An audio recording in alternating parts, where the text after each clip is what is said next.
Hi, my name is Elisa Morgera. I'm the UN Special Rapporteur on Climate Change and Human Rights. And could you tell me about the interconnectedness between biodiversity, gender, and climate change? Well, there's many pieces of evidence now showing that when we have climate measures that don't take into account biodiversity, in fact lead to biodiversity loss, we also have violations of human rights, and disproportionate impacts are actually borne by women and children and girls, and particularly indigenous, peasant, and Afro-descendant women and girls.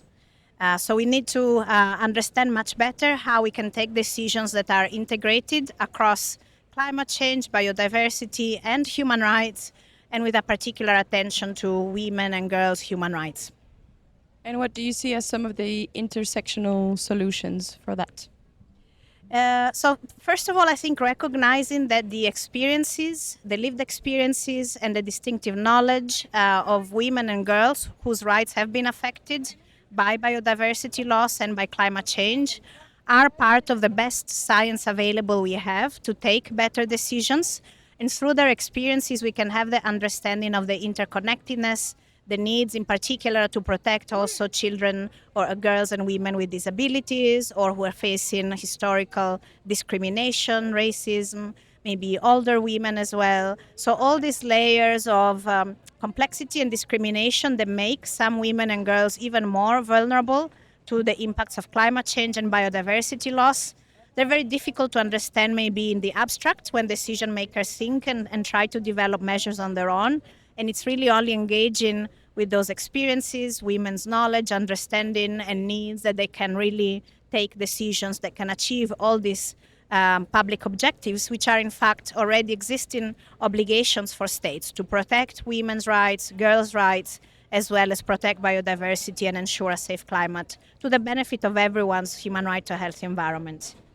And what do you think is missing to implement these and maybe within the frame of the biodiversity convention, why is it challenging to include gender? Yeah, I think there's many barriers to that realization of recognizing and listening to women and girls' experiences and knowledge. First of all, there's not enough access to decision-making spaces and, in fact, to leadership positions for women and girls. We've seen here at the high-level segment, only 2 women leaders were present. We've only had, I think, 2 COP presidency who were held by women. And this is still better than what we see in the climate change regime. So there's clearly an issue around supporting women into leadership positions and more generally ensuring there's enough women and girls' perspective in decision-making places. But there's also many other preconditions for this to be meaningful and influential participation. So access to information for girls and women about the causes of climate change and biodiversity loss, about the documented negative impacts on women and girls is essential so that they can have an informed participation in the processes. But equally, authorities are already aware of these foreseeable negative and disproportionate impacts that women and girls face and take all the necessary measures to prevent those impacts that are predictable. And I'm curious about what do you think about the role as men as allies? Because in the room, for example, we are the second part of the Women's Forum and they are mostly women. And there is a tendency to think that gender issues is only for women. Yeah. So, but as you were mentioning, we're talking about human rights in general and it's for the better of humanity. So can you share your thoughts on that? Yeah, we would hope that men were more in these rooms and they can be precious allies and they must be.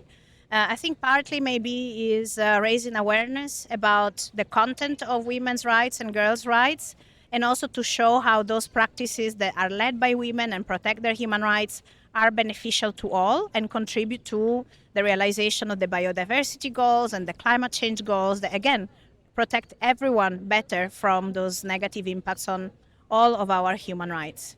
But again, the burden of raising this awareness shouldn't be on women and girls.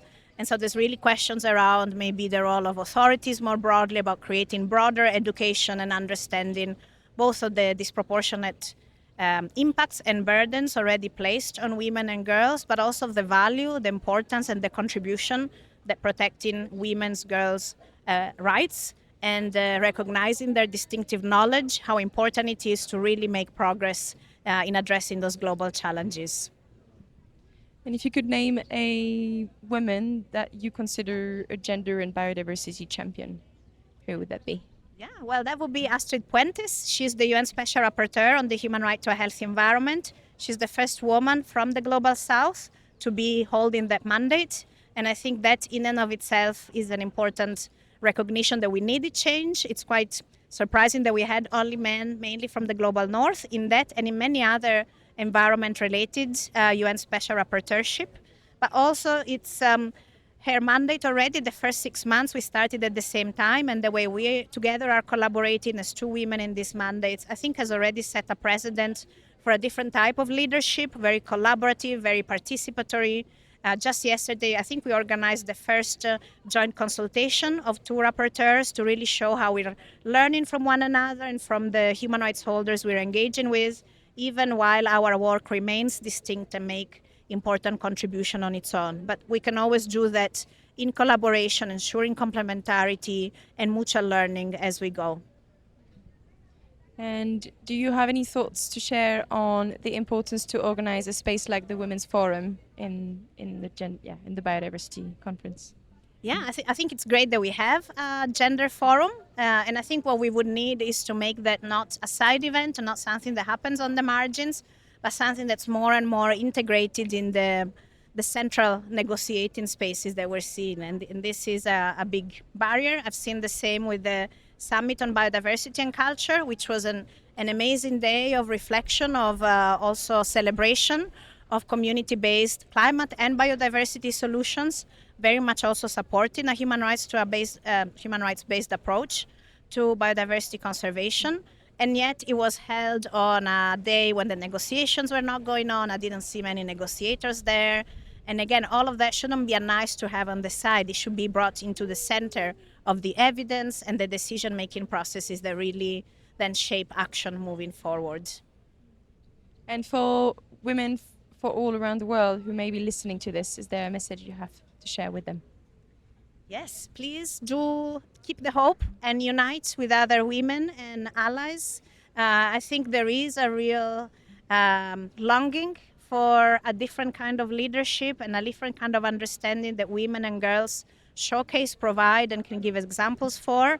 And we can help each other to surface this more and more and show by example at any level that this is such a more enriching and nourishing way to change the path, I think, towards a safer climate and healthier biodiversity for all. Thank you.